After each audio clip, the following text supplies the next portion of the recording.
Depuis l'invention de la monnaie, les banques jouent un rôle crucial dans l'économie mondiale. Nous y gardons notre argent supplémentaire afin de pouvoir l'emprunter lorsque nous en avons besoin. Même si tout semble parfait, les banques cachent en réalité de nombreuses informations aux consommateurs.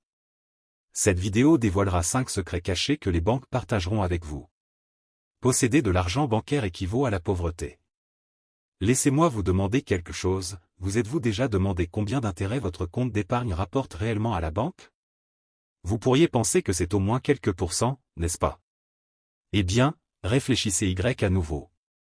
Même les plus grandes banques, comme Citibank, proposent généralement des taux d'intérêt assez bas. Bien sûr, certaines banques proposent peut-être des taux plus élevés, mais elles ne sont toujours pas si bonnes.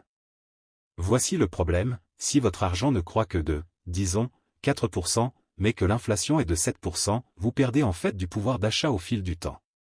Vous aurez peut-être l'impression d'épargner pour les mauvais jours, mais en réalité, vous laissez votre argent perdre de la valeur année après année. En fait, il serait peut-être préférable de dépenser cet argent aujourd'hui plutôt que de le conserver en banque. En fin de compte, les banques sont plutôt des places de stationnement pour votre argent, elles ne sont pas vraiment conçues pour vous aider à gagner de l'argent. L'un des meilleurs moyens de créer de la richesse est d'investir votre argent dans des actifs qui augmentent de façon exponentielle avec l'inflation.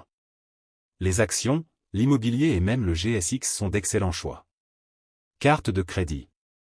Les cartes de crédit ont des taux d'intérêt parmi les plus élevés. Ils pourraient potentiellement atteindre 20%. Vous n'aurez pas à vous en soucier si vous effectuez vos remboursements de dette à temps et si vous magasinez selon vos moyens.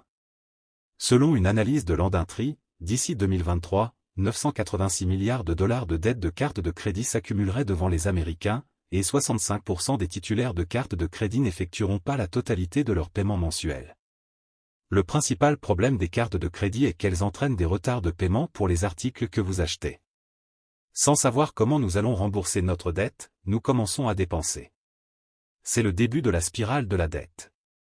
Les frais de traitement constituent le deuxième problème, plus subtil, concernant les cartes de crédit. Ce n'est pas ce que la banque facture chaque année. Il s'agit plutôt du montant supplémentaire que vous payez à chaque fois que vous effectuez une transaction. Les banques imposent des frais de traitement aux commerçants et aux détaillants chaque fois qu'un client effectue un paiement par carte de crédit. De plus, cela peut augmenter jusqu'à 15%. Puisque la plupart des détaillants perdraient de l'argent s'ils commençaient à payer cela de leur propre poche. Essayez également de lire les documents papier de la banque pour déterminer si les banques souhaitent que vous utilisiez ou non des cartes de crédit. Emprunter auprès des banques et investir dans des entreprises rentables.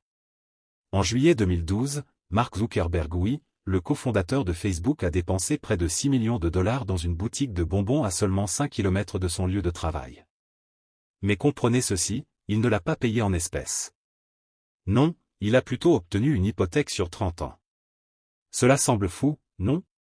Je veux dire, il vaut des milliards. Pourquoi s'embêter avec une hypothèque quand on pourrait acheter tout un tas de demeures? Eh bien, la réponse est simple, de l'argent gratuit. Ouais, vous avez bien entendu. Gratuit. Argent. Maintenant, je sais ce que vous pensez, qui, censé, donnerait de l'argent gratuitement à un milliardaire? C'est juste dingue. Mais soyez indulgents avec moi. Tout dépend des taux d'intérêt. Fondamentalement, si le taux d'intérêt d'un prêt est inférieur au taux d'inflation, alors l'argent que vous empruntez est techniquement gratuit. Et c'est exactement ce qui s'est passé avec l'hypothèque de Zuck, son taux d'intérêt était d'un peu plus de 1%, tandis que l'inflation était d'environ 2 à 3%.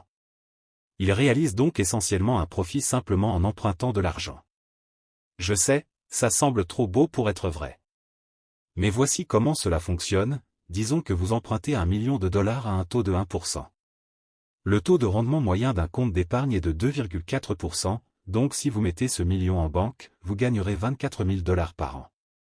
Mais le remboursement de votre prêt n'est que de 10 000 dollars, ce qui signifie que vous réalisez en réalité un bénéfice de 14 000 dollars par an rien qu'en empruntant de l'argent. Et ce n'est qu'une goutte d'eau dans l'océan comparé à ce que l'on pourrait faire avec une centaine de millions de dollars, voire 1 milliard.